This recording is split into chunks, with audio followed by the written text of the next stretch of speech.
하나님 말씀을 봉독합니다. 사도행전 28장 23절부터 31절입니다. 찾으시면서 자리에서 서시겠습니다. 사도행전 28장 23절부터 31절까지입니다. 교독하시겠습니다. 그들이 날짜를 정하고 그가 유숙하는 집에 많이 오니 바울이 아침부터 저녁까지 강론하여 하나님의 나라를 증언하고 모세의 율법과 선지자의 말을 가지고 예수에 대하여 권하더라. 그 말을 믿는 사람도 있고 믿지 아니하는 사람도 있어. 서로 맞지 아니하여 흩어질 때 바울이 한 말로 이르러 성령이 선지자 이사야를 통하여 너희 조상들에게 말씀하신 것이 옳도다. 이르시되 이 백성에게 가서 말하기를 너희가 듣기는 들어도 도무지 깨닫지 못하며 보기는 보아도 도무지 알지 못하는도다.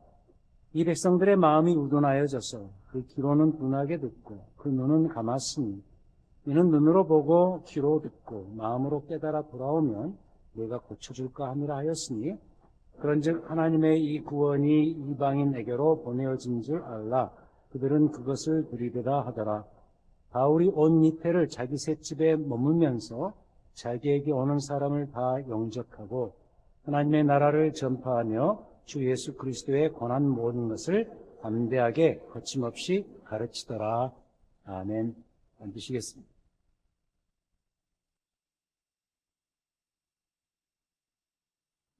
사도행전 그 책 제목이요.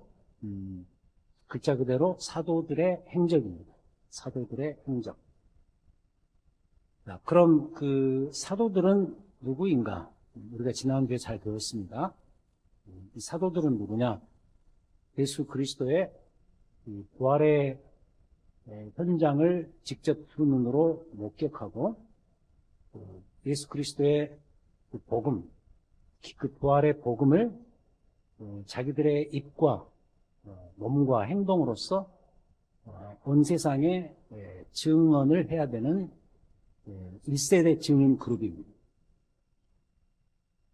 그래서 이 일을 위해서 교회와 성령으로부터 공식적인 인증을 받은 그런 그룹이라고 말할 수가 있겠죠. 그들이 바로 사도였습니다. 그래서 이런 말씀도 드렸습니다. 그래서 이들이 죽으면 더 이상 사도는 존재하지 않는다. 그 자리를 누가 채울 것인가? 사람 대신 주의 말씀이, 복음이 채우고요. 그래서 사도 이후의 세대들인 교회는 사도들의 그 증인적인 특성을 잘 이어받아서 사도들로부터 전수받은 그 복음을, 부활의 복음을 계속 전파해야 한다. 이게 바로 우리가 지난주에 배운 내용이었습니다. 자, 근데 우리가 여기서 주목해야 될 점은 그렇다면 사도행전의 주인공은 누구냐? 사도행전, 글자 그대로 사도들의 행적이다 보니까 우리는 이런 착각을 할 수가 있습니다. 사도행전이니까, 사도들의 행적이니까 이 사도행전의 책의 주인공은, 이 스토리의 주인공은 사도들이다. 이렇게 착각을 합니다. 답은 그렇지 않습니다. 주인공은 그들이 아닙니다. 뭐가 주인공인가? 이 사도들이 운반하는 말씀이 이 책의 주인공입니다. 사실 이 점은 2주 전에 제가 했던 그 설교 기억을 하실 필요가 있는데 그때 주제가 한 메신저와 바로 그 메시지였습니다. 그러니까 이 메신저들은 예를 들어서 이 사도행전의 문맥에서 보자면 사도들은 그들이 전해야 되는 바로 그 메시지. 그 메시지가 사도행전에서는 부활의 복음이라고 그러죠. 그 부활 복음 때문에 존재한다. 그러니까 메신저들은 그 메시지 때문에 존재한다는 것이죠. 그래서 메신저들, 사도들은 그래서 그 메시지만을 꼭 전해야 합니다. 이게 뭔가 사도행전의 주인공이 인물인 사도들이 아니라 그들이 운반하는 말씀이다. 이래서도 이 사도행전에 아주 유명한 학자가 한 분이 계시는데 유명한 주석가죠. 벵겔이라는 그런 분이 계시는데 그분이 이런 제안을 했습니다. 이 사도행전의 타이틀, 이 책 제목을 사도들의 행적, 사도행전이 아니라 이렇게 바꿀 필요가 있다. 말씀행전이다. the acts of the gospel. 이렇게 바꿔도 무방하다. 이런 제안을 했는데 저는 매우 일리가 있다고 보여집니다. 자, 그럼 보십시오. 말씀이 주인공인데, 이 사도행전의 주인공인데, 그래서 이 말씀의 진행과 전진이 사도행전 그 시작부터 지금 가장 마지막 장인데 지금까지 계속 있어 왔습니다. 예수님께서 부활 승천하시면서 명하셨던 그 말씀을 기억하실 필요가 있죠. 오직 성령이 너희에게 임하시면 너희가 권능을 받고 예루살렘과 온 유대와 사마리아 지역을 통과해서 땅 끝까지 이르러서 내 부활의 증인이 되어라. 그래서 실제로 이 말씀에 따라서 이 뒤로 오순절 성령 강림 사건이 일어나고 거기에서 교회가 탄생되고 사도들이 세워지고 특별히 그 중간 지점에서 이방 사도인 사울이 회심을 하면서 역사 전면에 등장을 하고 이렇게 되면서 복음이 계속 전진을 해왔던 것이죠. 특히 바울은 안디옥 교회에서 선교사로 파송받은 후에 3번에 걸친 이방 선교 여행을 합니다. 3번에 걸친 선교 여행을 했으면 우리 입장에서는 당연히 이 사도 바울 같은 경우는 영웅입니다.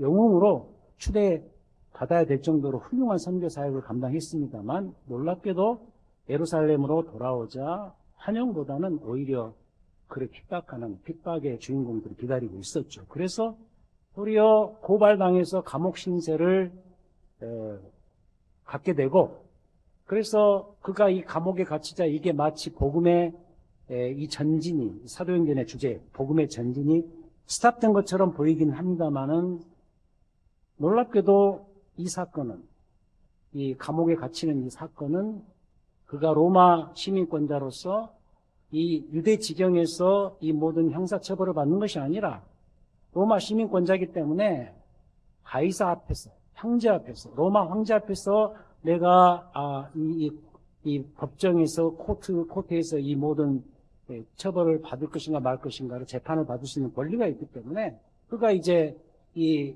예루살렘 지역에서 유대 지경에서 로마로 압송당하는 과정이 나오죠. 그래서 드디어 놀랍게도 그가 그토록 염원하던 바라던 로마 입성을 주 예수의 신분으로서 하게 돼요. 그게 바로 오늘 이 본문이고요. 그리고 어쩌면 사도행전 1장 8절에서 말했던 그 땅끝, 그때의 세계관으로 놓고 볼 때 그 땅끝이 로마라고 한다면 그 땅끝인 로마에 드디어 복음이 수입되고 있는 장면이죠.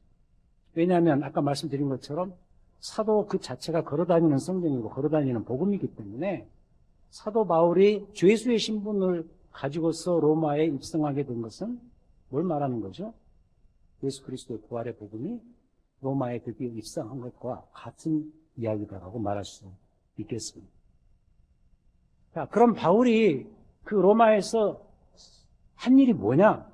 2가지로 보겠는데 첫 번째는 이제부터 설명하겠습니다만 이 바울이 로마에서 그 거했던 집이 3집입니다. 30절에 보니까 바울이 온 이태를 2년 동안을 자기 3집에 머물면서 자기에게 오는 사람을 다 영접하였다. 이렇게 기록합니다. 이 3집이 뭐냐? 16절에 보니까 바울이 로마에 들어갔는데 바울에게는 자기를 지키는 한 군인이 함께 따로 있게 허락하였다. 이게 뭘 의미하죠? 과거 제야 정치 인사들이 가택연금을 당하면서 밖에 출입할 수 없는 그냥 그 집안의 어떤 명예의 몸으로서 계속 있는 것이죠. 그런 가택연금 같은 것을 말합니다. 그래서 바울은 거기에 그 상태로 있으면서 자기를 찾아오는 사람들을 계속해서 만났고 또 거기에서 2년 동안을 거주하면서 4개의 옥중서신을 씁니다. 그 옥중서신이 여러분들이 잘 알고 계시는 에베소서, 빌립보서, 골로새서, 빌레몬서입니다. 지금 마침 제가 온라인 수요 성경 공부에서 다루는 그 책들입니다. 자, 저는 이런 생각을 해봅니다. 그럼 이 바울이 그 장소에서 사람들을 만났다 그랬는데 그 접견한 대상이 누구였냐면 2 부류입니다.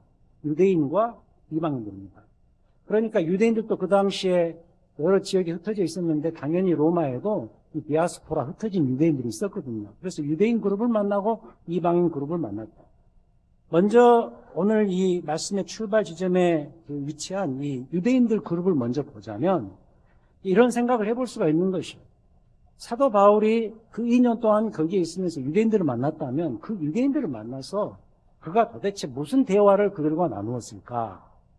자, 이런 질문을 해볼 수가 있겠죠. 근데 그 답이 23절에 요약되어 있습니다. 오늘 말씀 23절. 그들이 날짜를 정하고 그가 유숙하는 집에 많이 왔다고 해요. 바울이 아침부터 저녁까지 방문을 합니다. 설교일 수도 있고 성경 공부일 수도 있고. 자, 무슨 내용을 가지고 공부를 했는가? 하나님의 나라를 증언하고 하나님의 나라를 증언하고 모세의 율법과 선지자의 말을 가지고 예수에 대하여 권하더라. 이렇게 기록하고 있습니다. 그러니까 이 사도 바울이 자신의 로마 사역 특히 초반부에 그냥 종일토록 쉬지 않고 몰입해서 하나님 나라 증언을 위해서 자신의 온몸을 일상을 소진시켰던 거예요. 여러분 그런 거 있지 않습니까? 하루 온종일 자는 거 빼고 온종일 그리고 그게 뭐 하루 이틀이 아니고 예를 들어서 한 달, 두 달 동안 어느 정도의 긴 기간 동안 어딘가에 완전히 몰입해서 해야 하는 그런 거 있죠. 제가 학위 공부를 할 때 생각이 나는데요. 학위 공부를 하게 되면은 코스업도 하지만은 제일 중요한 게 역시 졸업 논문이거든요. 저도 기억납니다. 두세 달 동안은요, 정말 거기에 매일 완벽하게 몰입을 해야 돼요. 그렇지 않으면 그게 나올 수가 없습니다. 그 기간만큼은 마음과 생각이 분산되면 절대로 안 되거든요. 그래서 심지어 주변 모든 환경도 다 그런 식으로 만들어버려요. 그래야 끝낼 수 있는 게 졸업 논문이더라고요. 근데 비유하자면 바울의 로마에서의 2년이 그런 상황이었어요. 특히 초기에 온종일 그냥 거기 한 가지 일에 몰입하고 완전히 전념하는 것이죠. 근데 보세요. 사도 바울이 매일 매 순간 자신을 그런 식으로 소진해가면서 전파했던 그게 뭐냐면 하루 종일 그 이야기를 하고 하루 종일 거기에 몰입해서 그거에 대한 설명을 했다면 그 내용이 뭐냐는 거죠. 여기에 분명히 기록되어 있습니다. 하나님 나라. 하나님. 저녁까지 강론했는데 아침부터 하나님 나라를 증언하고 근데 거기에 함께 딸려온 내용을 잘 보십시오. 모세의 율법과 선지자의 말을 가지고 예수에 대하여 권하고 그러니까 여기서 중요한 것은 바울이 자기에게 찾아오는 로마의 유대인들에게 소개하고 있는 하나님의 나라. 그것과 예수 그리스도는 동일하다는 사실. 이게 중요합니다. 여기에 모세의 율법과 선지자는 구약 성경입니다. 우리는 지금 신약 성경까지 가지고 있지만 그때는 구약 성경밖에 없어요. 근데 이 구약 성경에 밝은 그 유대인들을 놓고서 그는 지금 예수 그리스도를 증언하고 있어요. 이게 무슨 이야기입니까? 예수 그리스도가 유대인들이 그토록 대망해오던 메시아적 소망을 성취하신 바로 그분이라는 이 사실만을 계속 설명을 해요. 자, 이러하니 보세요. 과거나 지금이나 바울은 이 면에서 한치의 변함이 없다는 거죠. 이건요, 지금의 우리들에게도 눈여겨볼 만한 대목입니다. 우리가 전해야 되는 복음의 유전자, DNA 어떻습니까? 바뀌면 될까요? 우리는 이걸 놓고 뭐라고 말할 수 있느냐? 복음의 변질이라고 말할 수 있어요. 하지만 사실은 복음이 변질된 것이 아니고 원래 참 복음을 전하는 증인이 되어야 될 우리가 변한 거예요. 우리가 자꾸 변하는 거예요. 근데 이런 일들은 자꾸 지금도 많이 일어나고 있어요. 하나님 나라라는 말을 우리가 요새 의외로 많이 쓰는데 조심하셔야 돼요. 하나님 나라 본질이 뭐냐면 오늘 이 말씀에서 분명히 이야기합니다. 하나님 나라는 예수 그리스도십니다. 우리 그렇지 않습니까? 5년 후에 어떤 사람을 만났어요. 잘 아는 사람입니다. 5년 전에 만나고 5년 후에 만납니다. 집에 가서 아내한테 그 만난 사람을 만나고 나서 평가하기를 이런 이야기 하죠. 그 사람 많이 변했던데. 본인은 모르겠죠. 근데 옆에서 보니까 5년 후에 보니까 너무 많이 변한 거예요. 변질이죠. 그런데도 복음도 이럴 수가 있다는 거죠. 여러분, 교회가 변질되면 그 교회가 전하는 복음도 함께 변질됩니다. 증인인 메신저가 변하면 증인이 전해야 될 그 메시지가 그냥 한 메시지로 둔갑을 해버립니다. 조심해야 해요. 하지만 바울이 이토록 변하지 않으면서 로마에서 꾸준히 복음을 잘 전했다 그래서 이제 문제는 뭐냐? 그 말씀을 들었던 이 현장에 있었던 유대인들이 그를 다 좋아했을까? 여러분 그런 거 있죠. 우리 지금 상황에서 놓고 보자면 항대상에서 변질되지 않는 그 복음, 그리스도의 복음을 충실히 다 잘 전하면 지금 분위기로는 다 좋아하죠. 맞습니다 하고 은혜 받고 아멘 하고 할렐루야 하겠죠. 그 느낌을 가지고 이걸 평가한다면 그래야 맞는 것 같은데 그를 과연 다 좋아했을까? 오늘 이 말씀 보니까 놀랍게도 그렇지 않아요. 바울의 하나님 나라의 복음은 로마에서 환영받지 못하고 있습니다. 24절이죠. 그 말을 믿는 사람들. 하나님 나라와 예수에 대해서 권하고 가르치는데 그것도 온종일 온 힘을 다해서 전하고 있는데 그 말을 믿는 사람도 있고 믿지 아니하는 사람도 있고 25절 서로 맞지 않은 그런 경우도 있고 환영받지 못하는 거죠. 그러자 이 바울이 이사야 6장 9절부터 10절을 인용하면서 중요한 이야기를 합니다. 이제부터는 복음의 시프트가 이루어질 것이다. 유대인에게서 이방인에게로 넘어갈 것을 선언하죠. 28절이 그거죠. 그런즉 하나님의 이 구원이 이제 이방인에게로 보내어진 줄 알라. 그들은 그것을 들으리라. 2장 8절 그대로죠. 복음이 이제 사도들을 통해서 증인들을 통해서 온 유대 지경을 벗어나서 사마리아를 통과해서 이제 땅끝이 로마로 가는 거죠. 복음의 시프트가 이루어지는 거죠. 그래서 이제부터는 어떤 일이 벌어지죠. 2년 동안 있었다 그랬는데 2년 동안 사도 바울은 변한 거 없어요. 역시 그 일을 계속할 거예요. 바뀐 거 전혀 없어요. 예수 그리스도 중심의 하나님 나라를 전파하는 일을 합니다. 31절에서 그러죠. 하나님의 나라를 전파하며 주 예수 그리스도에 관한 모든 것을 담대하게 거침없이 가르쳤다. 그래서 이 증언을 듣기 위해서 바울에게 오는 사람들 안에는 더 이상 구분이 없어졌어요. 인종의 구분이 없어졌어요. 이제부터는 유대인, 이방인 상관없어요. 여러분 로마서 1장 16절 기억하셔야 돼요. 이 복음은 모든 믿는 자에게 구원을 주시는 하나님의 능력이 됩니다. 먼저는 누구죠? 유대인에게. 그리고 헬라인에게. 이방인에게. 여러분 그 로마서 방금 읽은 이 1장 16절이 담긴 그 로마서는 언제 쓰여졌냐면 사도 바울이 이 죄수의 신분으로 이 로마에 들어가기 전했었어요. 한 번도 가보지 않은 교회였어요. 로마에 교회가 있는 그 상황을 다 알고 있어요. 그러나 만나보지 못한 성도들.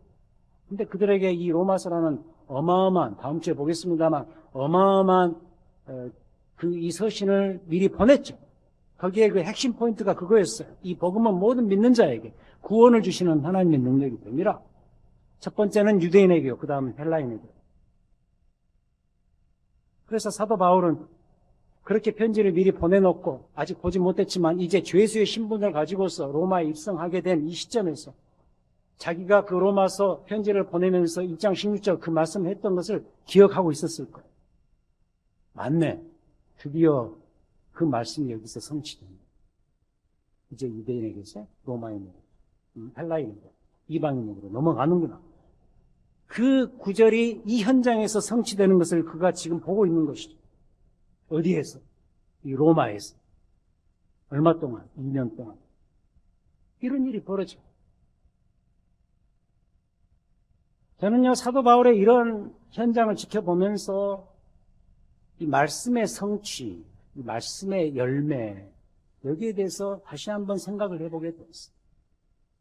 어떤 생각이냐면, 말씀은 마치 씨앗과 같은 거구나. 여러분 그 씨앗을 심어 놓으면 언젠가는 자라죠. 어떻게 자라죠? 서서히. 그런데 급진적으로 자랍니다. 참 이상해요. 여러분 그 신기한 일이죠. 교회에서도 보면 그렇습니다. 매주일 한 교회당 안에서도 만나는 거예요. 교인들의 자녀들 복도에서 마주치면요. 얼마나 놀라는지 몰라요. 걔가 걔인지를 모르겠어요. 한 몇 주 안 보면은 너무 자라 있어가지고 분간이 안 갈 때가 있어요. 아이들은요, 자고 일어나면 이미 자라 있습니다. 서서히. 그러나 급진적으로 자라. 말씀도 이어갔다는 거예요. 그래서 조급해질 필요가 없다고 봐. 누군가가 말씀의 씨앗을 어딘가에 심어 놓으면 그 열매는 언젠가는 자라요. 이게 바로 맥더밋에 가 계시는 이철윤 장로님 부부도 마찬가지라는 확신이 드는 이유죠. 지금은 막막해 보이죠. 우리가 매년 거기에 선교 차원에서 방문을 합니다만 여전히 막막해 보이죠. 하지만 언젠가는 열매를 맺습니다. 이건 저도 마찬가지입니다. 금년으로 이민 목회 30년을 마감하는 그런 상황인데 특히 제 젊음을 불태웠던 그 베이 지역의 그 교회, 그 교인들을 만나면 이걸 제가 지금 경험합니다. 그때 나름 말이 많았어요. 교회는 좀 말이 있는 거죠. 말이 많은 건 아니에요. 목사와 관련해서 말이 많은데 교회인데 그때 뭐 나름 말이 많았어요. 초대해 놓고 보니까 목사로서 너무 젊은 거예요. 그래서 저한테 자꾸 그래요. 목사님 근데 너무 젊어요. 아니 젊으면 어떡하란 말이에요. 나이를 그럼 들란 말이야 그러면. 젊은 목사를 데려다 놓고 너무 젊다고 그러니 제가 뭐라 그러겠어요. 뭐 이런 이야기. 그리고 특히 설교 가지고 이런 이야기 많이 들었습니다. 목사님 설교가 너무 어려워. 지금 공감하시겠죠 다? 지금도 어렵다 그래요. 그때는 더 어려웠던 것 같아요. 뭐 무슨 설교가 아니라 무슨 강의 같아요. 뭐 이런 이야기 많이 들었습니다. 근데요 그분들 지금 만나요. 지금 뭐 벌써 수십 년 지났죠. 지금 만나면 지금도 만나요. 만날 일이 생기더라. 만나면 뭐라 그러는지 아세요? 목사님 그때가 참 좋았어요. 목사님 그때 그 말씀이 정말 맞는 것 같아요. 제 안에서 지금 그 말씀 열매를 맺고 있어요. 이런 이 테스티모니를 들은단 말이죠. 얼마나 감사합니까? 그게 바로 이거예요. 말씀을 심어 놓으면요 언제가 열매를 맺어요. 저는요 저희 교회 미래에 대해서 이와 같이 될 것으로 확신해요. 제가 이 매주 이 강단에서 그토록 강조하는 예수 그리스도의 이 복음, 하나님 나라의 복음, 우리의 모든 것 되시고 우리의 영광의 주가 되시는 그 예수 그리스도에 대한 이 선포의 메시지가 어디로 날아가냐는 말. 그렇지 않습니다. 지금의 이 말씀들이 여러분 안에 심겨진 씨앗 역할을 한다면 서서히 그러나 급진적으로 열매를 맺을 때가 반드시 올 거라는 사실. 여기서 중요한 것은 그래서 뭐예요? 여러분들의 마음. 여러분 마음 받지. 여러분들의 팁을. 다른 건 몰라도 오늘 이 본문에 나오는 이 모습처럼 말이죠. 예수 그리스도의 복음, 하나님 나라의 복음, 결코 수천 년이 지나도 변질되지 않는 그 DNA, 이걸 품고 있는 이 복음, 적어도 이에 대해서만큼은 여러분들께서 열린 마음을 꼭 가지시라는 거예요. 즉, 여러분들 자신이 복음에 대해서만큼은 변질되지 마시라는 부탁을 드리고 싶어요. 그리 될 때 반드시 열매를 맺을 날이 오고야 말 것입니다.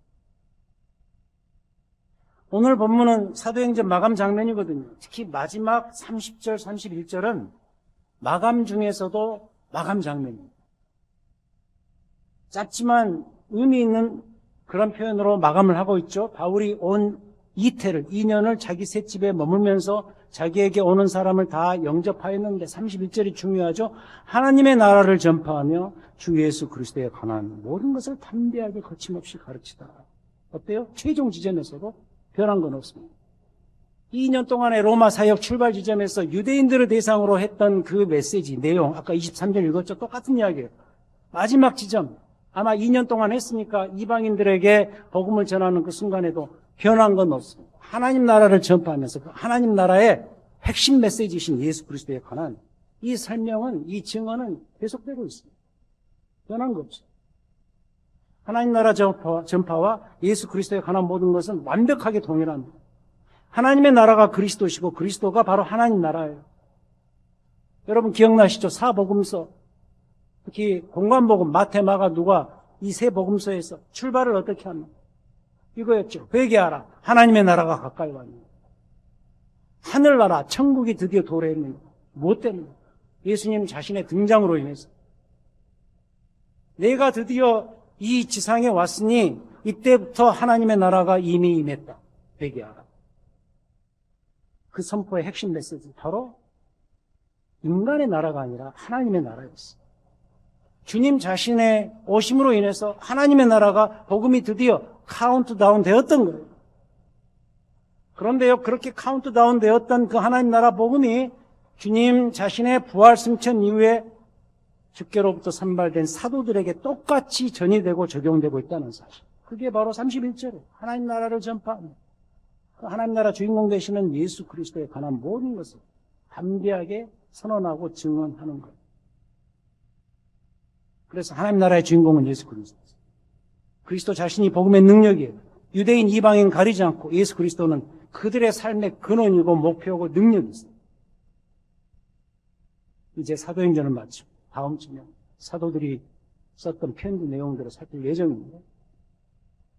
그렇다면 우리가 이 책을 마감하면서 꼭 기억을 해야 될 일이 하나 있는데 그것은 예수 그리스도의 그분의 이름이 갖고 있는 이 권능에 대한 실감이라고. 이 실감의 장면이, 경험이 우리 인생의 모든 것이 되어야 된다는 거죠. 그리스도 그분의 이름을 경험하고 그것을 증언하는 것, 이것이 바로 이 권능 경험의 현장인 것이죠. 여러분, 우리 교회 표어가 뭐예요? 그리스도를 알고 그리스도를 알게 하라. 그를 알고 그를 알게 하라. 예배와 말씀과 나눔을 통해서 그리스도를 알고 경험하고 거기서 그치지 말고 그를 알게 하라. 그 그리스도를 소개하고 나누도록 하라. 그 현장이 어디냐? 교회인 거예요. 교회는 그래야 돼요. 여러분, 교회에 대한 여러 가지 생각이 있겠죠. 교회는 이래야 돼. 나름대로의 내 기준이 있을 거예요. 하지만 우리가 공유해야 될 가장 중요한 교회 대내 핵심은 바로 여기 있어요. 그리스도를 알고 그리스도를 나누는 것. 그래서 기억합시다. 예수 그리스도의 그 위대한 이름과 그 이름을 설명하고 선포하는 그분의 복음 자체가 여러분들의 존재 인생을 늘 앞서간다는 사실. 사도행전의 핵심이 그거 아니에요? 메시지가 메신저를 앞서가는 거예요. 메시지 때문에 그 메신저들이 존재하는 거예요. 교회가 왜 존재해요? 교회는 선포해야 될 그 메시지 때문에 존재하는 거예요. 그게 뭐예요? 같습니다. 그때나 지금 2000년 지났지만 똑같습니다. 예수 그리스도의 영생과 부활의 복음입니다. 예수 그리스도, 여러분들의 모든 것이 그분의 권능의 이름이 여러분들의 인생을 힘있게 하는 거예요. 그럼 사도행전 그때 이렇게 시작되었던 복음의 전진이 2000년 후인 지금의 여러분들한테 드디어 도착했어요. 여러분, 아무리 우리가 오래 살아도 100년 아닙니까? 아직 100세는 안 계신가, 여기? 90세, 100세. 2000년이에요, 2000년. 2000년. 생각을 해보세요. 200, 곱하기 200이에요.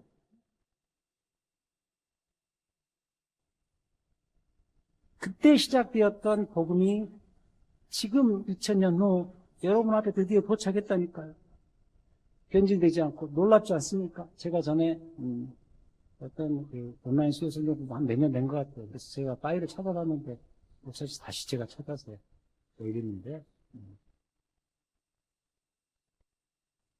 뭐예요? Energize the Burn.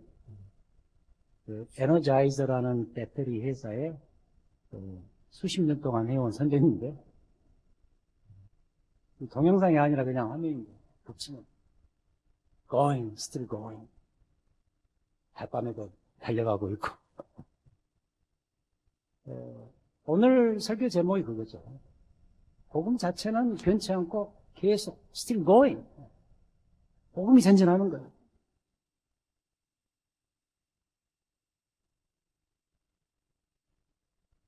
제가 이 선전의 괜히 이것과 관련해서 감동이 돼서 아직도 배터리 사러 갈 때 꼭 듀라셀 보다는 꼭 에너자이저를 사는 이상한 좀 습관이 생겼는데요. 이 선전의 파워 같아요. 여러분, 오늘 이 설교 제목처럼 전진 그리고 또 전진. 뭐가? 능력의 복음의 능력이 전진하는 거. 계속해서 움직이는 거죠. 근데 매체가 있어요. 어떻게 전진하는가? 누구를 타고서 이 복음이 전진하는가? It's you.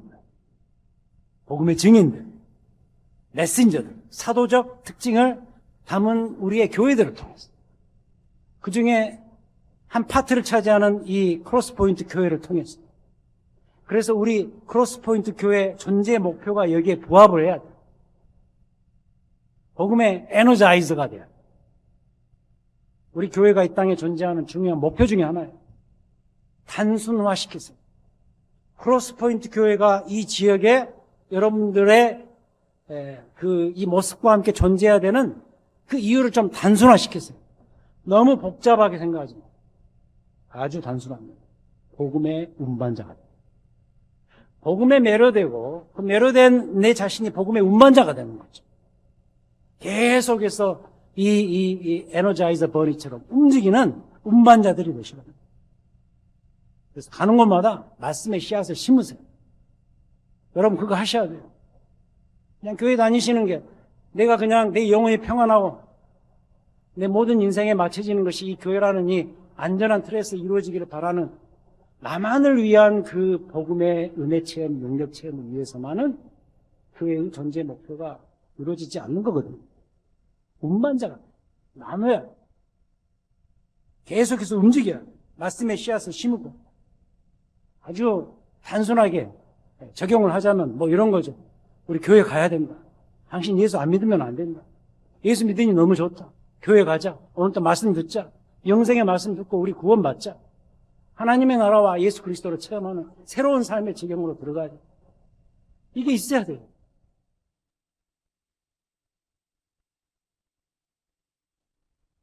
그게 말씀의 씨앗을 심는 거겠죠. 그럼 하나님께서 언젠가 그것을 열매를 맺게 해주셔. 가장 중요한 것, 팁으로 하나 추가하자면 제발 중간에 변질되지 마세요. 변질되지 마세요. 내가 품고 있는 그 복음은 원래가 순수합니다. 그래서 2000년 동안 이 복음은 변치 않았어. 너무 단순하지만 변치 않았어. 순수한 그리스도예요.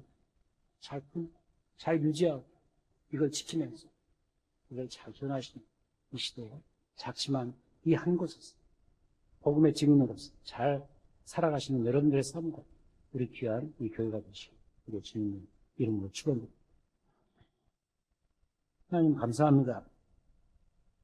우리의 이 교회가 이 땅에 존재하는 목표 이유 다시 한번 생각해 보았습니다. 복음의 운반자들이 되기를 원합니다. 어떻게 해서든 예수 그리스도의 이 복음의 말씀을 그 유전자가 변치 않는 상태에서 순수하게 사람들에게 심어주고 그래서 언젠가 그 열매를 맺을 것을 소망하면서 살아나가는 이 시대의 사도적 증인들이 다 되기를 간절히 소원합니다. 주여 함께해 주시옵소서.